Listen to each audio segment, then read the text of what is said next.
คอยชื่อโคตรนำอยู่บ้านธดานเป็นโคตรเรือเป็นดันค้ำครับลุงเรืองชัยเมืองเชียงทองแข็งสวรรณเขตอยู่ต้นขามครับดอนตาลอำเภอมุกดาหารตรงข้ามครับจังหวัดมุกดาหารโดย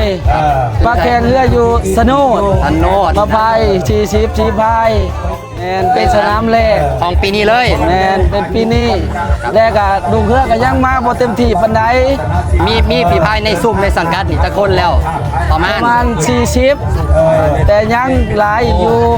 แต่เพิ่นบ่ทันได้มาก็แสดงว่ามื้อนี้ก็ประมาณ40แต่ในเครือในซุ้มอีหลีในบ้านอีหลีก็ยังมีหลายกว่านี้อยู่เพิ่นยังค้าเวียกเรือชาวบ้านเพิ่นก็ยังค้าเวียกแน่และสัปดาห์ถัดไปในมื้อถัดไปมีไปแข่งสนามใดอีกเนาะอยู่งาน31อยู่เงาไอ้กอกแล้วก็ต่อมาก็น้องลมต่อมากับบางชายแล้วก็ต่ออยู่บ้านหวานใหญ่แล้วก็สิต่อมุกดาหารแล้วก็ขึ้นนครพุ่นแหละแสดงว่าก็อยู่หลักๆส่วนใหญ่ก็อยู่ในสายโค้งโดยในสายโค้งในซุ้มนี่มีเฮืออย่างเนี้ย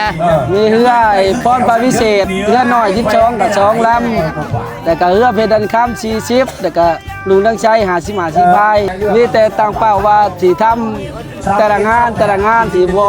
คาดหวังไปไกลๆนะมีแต่สิทำต่องานต่อไปทำให้ดีที่สุดแต่งานต่อไปทำให้ดีที่สุดแต่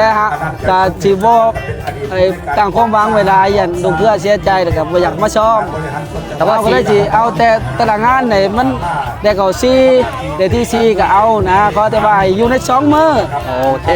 ใน2มื้อแต่ก็โอเคแล้วแต่ว่าฟรีพายส่วนใหญ่ก็มีแต่กลุ่มเล็กน้อยกลุ่มวัยรุ่นก็สิมีสลับกับกลุ่มไว้กลางคนกับผู้เฒ่าผู้แก่เนี่ยมีชาวผู้แก่แบบชาวบ้านเอาสิเฮ็ดเพิ่นแบบคือเฮือแบบนายทื่นเพิ่นก็บ่ได้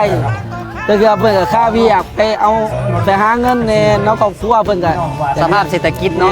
เศรษฐกิจถ้าเฮาสิคุมเว้งเพิ่นมาคุมเกินมันก็บ่ได้เด้จะจ่ายในครอบครัวมันก็ยากขอช่วยเชียร์เป็นดันคำเด้อกับลุงเรืองชัยที่ทำให้ดีที่สุดต่องานแต่ละงานสิมีผลงานมีให้เซอร์ไพรส์อยู่แต่ละงานก็ขอขอบใจหลายขอกดติดตามกดแชร์ในเด้อครับใจมันพอแล้วนะครับให้ตัดครับเปิดเกมชนเลยนะครับชนเลยครับผมกำลังพยายามตัดของจังนี้อย่างเดียวจะไป